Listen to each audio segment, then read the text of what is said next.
പ്രാക്ടീസിൻ്റെ ഇടയ്ക്ക് ഞങ്ങൾ പുത്തുചാടി അന്നദാനം കഴിക്കാനായിട്ട് വന്നതാണ് കേട്ടോ.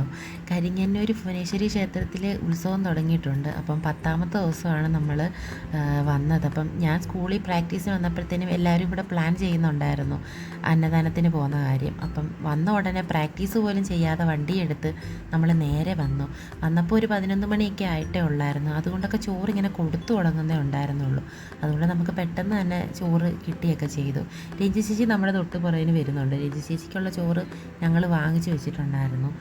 നമുക്കിത് കഴിഞ്ഞിട്ട് വേണം സ്കൂളിലോട്ട് പോകാൻ. പ്രാക്ടീസ് നടക്കുന്നതല്ലേ ഉള്ളൂ. അപ്പം ഇത് കഴിഞ്ഞിട്ട് സ്കൂളിൽ പോയി പ്രാക്ടീസും ചെയ്തിട്ട് വീട്ടിൽ പോകാമെന്നാണ് പ്ലാൻ ചെയ്തിരിക്കുന്നത്.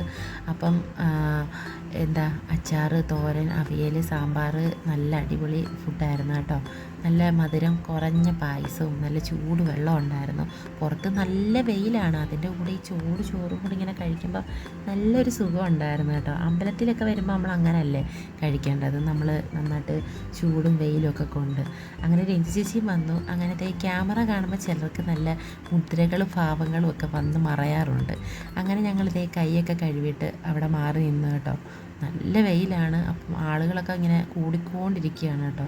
അപ്പം നമുക്ക് 2 പേര് അവിടെ വെയിറ്റിംഗ് ആണ് പായസത്തിന് വേണ്ടി. അപ്പോൾ അവർക്കുള്ള പായസം മേടിച്ചിട്ട് നമ്മൾ നേരെ സ്കൂളിലേക്ക് നടന്നു. അപ്പം അവിടെ കളിപ്പാട്ടക്കട കണ്ടപ്പോഴത്തേക്കും ഞങ്ങൾ അങ്ങോട്ടൊന്ന് കയറി എന്തെങ്കിലും പിള്ളേർക്ക് മേടിക്കാമെന്ന് വിചാരിച്ചിട്ട്. പക്ഷേ ലോക്കൽ സാധനം എന്ന് വെച്ചാൽ പെട്ടെന്ന് പിടിക്കുമ്പോൾ തന്നെ ഒടിഞ്ഞു പോകുന്ന സാധനം, ഭയങ്കര വിലയും. അതുകൊണ്ട് പിന്നെ വേണ്ടെന്ന് വെച്ചു.